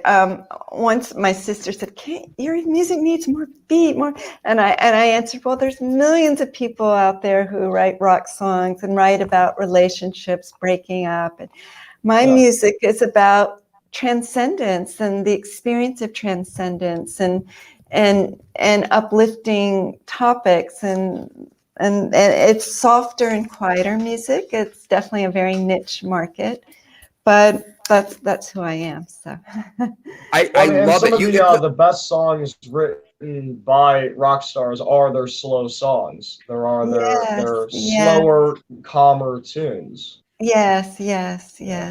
I agree. I think that when you slow down, you find your calm balance in life, and you can be delighted again. Go ahead, Well, Gavin. Smile at me. Gavin, I could send you some of my YouTube videos of some songs I've written if you're interested. I would absolutely love that. Actually, when I'm cooking, I usually put on something that's very like smooth and slow and relaxing. I'll listen to a lot of lo-fi is the genre, which is like if they take like oldie songs or they take new popular songs and they slow it down a whole bunch to make it very calm and relaxing. And I listen to that. I listen to a lot of jazz as well, and a lot of oldies. Do you have a CD player? Because I could send you some CDs, but no one has CD Yeah, players I have a anymore. record player that I can play CDs on. Okay, so I'll send you my CDs too. If you send me your address. Oh, is it on here? Did you put it on? Yeah, We I put it at both of us in the private chat. Okay, great. Okay, I'll send you a His little is the first one, mine's the second one, and that way you have our addresses. Okay, great. Thank you. So, like, this is my favorite line of this whole thing was Gavin turning around going, do you have a CD player? I have a record player. Like, totally went like farther out. I love it. Oh, I have records, cassettes, 8-tracks, CDs, whatever you got, I can play it. I got something for it. Okay, because I have the CDs of some of my songs. But, I love that. Yeah. Do you have a YouTube network that we can link up for people? I don't have a YouTube network now. No, is your music on Spotify or anything? It is on Spotify under Ann Purcell, and it's on iTunes. The Mother Earth one, I'm just in the process of uploading on CD Baby right now. Once it's ready, let us know. We'll have you on. Okay. Even actually, that would be a perfect one for you and Gavin. You could play it, talk about where it came from. I would love that so much. Your energy is so positive. You can see your thank light, you. and having people like you on start our days right, and that's why we do what we do. So I appreciate that so much. Well, I experiencing your enthusiasm and your positivity, and I love the thought when I looked at your Java podcast that you like to start someone's day with positivity, and I thought, I love that. That's just so wonderful, because we definitely need more positivity in the world these days. And that was what came out of it was we're all in lockdown, and you don't really want to be, you're by yourself, and it's so easy to wake up and just roll out of bed, and when you can't go anywhere, to just turn on something that doesn't really feed you. And I wanted to be, I got tired of the negativity. I got tired of the same rhetoric going around me. And I'm like, it's time for us to build something new. And there's a wonderful quote from India, what you put your attention on grows in your life. So if we put our attention on positivity, that will grow in our life. So it's essential. It's really, especially these days. We love you, Please let Sherry. you so. Absolutely. Yeah. So we do this one thing at the end of every episode. And we Okay. end it with positivity. We say something to inspire people to get Yeah. through their day. Okay. Gavin will go first today. Then I'll go. Okay. And then Okay. you'll go. Yeah, I did that to you on purpose because yesterday I went first. That's fine. But I love you, buddy. That's why we do this. But then you'll see how we do it. And you get to be our final takeout for the day. And you're just inspiring everybody to love themselves throughout the weekend. And Okay, great. all right, Gavin, are you ready, my friend? Yeah, absolutely. You're up, buddy. So if you are able to, I would definitely most recommend taking the course that we have discussed during this and learning how to do this specific type of meditation to transcend mentally and spiritually and emotionally. But if either you don't have the time, the financials, or the location to get and to access these classes, then simply just take time to breathe. Take time to sit down for a couple minutes and relax. One of the wonderful things that Anne talked about was meditating your age for younger. If you have children, have them sit down with you. That could be a family activity that you do in the morning. You know, you wake up, you have breakfast, and then you just sit in silence for 10 minutes. 10 minutes out of your entire day. You go to work for 8 hours a day, you sleep for 8 hours a night approximately, and then you have all that time still to just take 10 minutes to put away, just to breathe and relax and just listen to the world around you. I love that. Love it. So I'm going to actually piggyback off of what Gavin's saying. And I think, and people think I'm being funny when I say this part, but you spend more time a day looking at social media while on the toilet than you do spending time with yourself. So instead of taking your phone in, see, I saw that laugh, Gavin. So instead of taking today and wondering what your neighbors are doing, what your friends from high school were doing on social media and comparing your life, take that moment for yourself. Put the phone away, take some deep breaths, and be alone. The truth is that 5-10 minutes that you get for yourself, like Gavin said, making it a family activity could be the best investment you ever make in you and your family. We all want to do that, but starting your day to ending your day to even just separating for 5 minutes. You do it to check up on people, do it to love yourself and find that true meaning of who you are. Miss Anne, it's been wonderful to get to know you. We're so excited. We look forward to having you back on again. Please take us out today. You tell us, lead us into the weekend. Okay, well, I love both of your advice. I think those are very wise, great advice to give to everyone. Of course, I would say naturally make a point and go to tm.org or tmwoman.org and check out Transcendental Meditation and call your teacher. But there's a quote that Maharishi Mahesh Yogi, who brought Transcendental Meditation to the West, he said three things that always made a deep impression on me, and that life is here to enjoy. The purpose of life is the expansion of happiness. And there's nothing in life to take so seriously except the joy of life itself. I love that. I love that. That is purely guys, this has been a great week. We are 2 weeks into our newest season, and we're already seeing people notice the difference in their lives. Keep focusing on you. We are glad to be a vessel and let it flow through us to help find positivity in yourselves and find joy, like Anne said. This was probably, Gavin yesterday was raving after the show. He goes, this was one of my favorite episodes ever. I'm walking away today doing the same thing. Guys, do us a favor. Someone in your life could use this. Share this to them today. Just send them some love and say, this is nothing more than just me loving you. Anne, if you stick around after the show, Gavin and I'll catch up with you really quick. Oh, that would be wonderful. Thank you. I would love that. Thank you. And thank you for having me. And thank you to all your listeners. You must have a wonderful group of listeners because you guys are so wonderful. Thank we you so much. We're very grateful for them. And thank you for being on. 100%. Thank you. Guys, this is your weekend time. Spend time alone. Spend time with your family. Hug someone that you just cannot be without and tell them that. Because sometimes those words might just be what they need to get them through next week. All right, guys? We love you all. Spread love, spread joy, spread positivity. Thank you.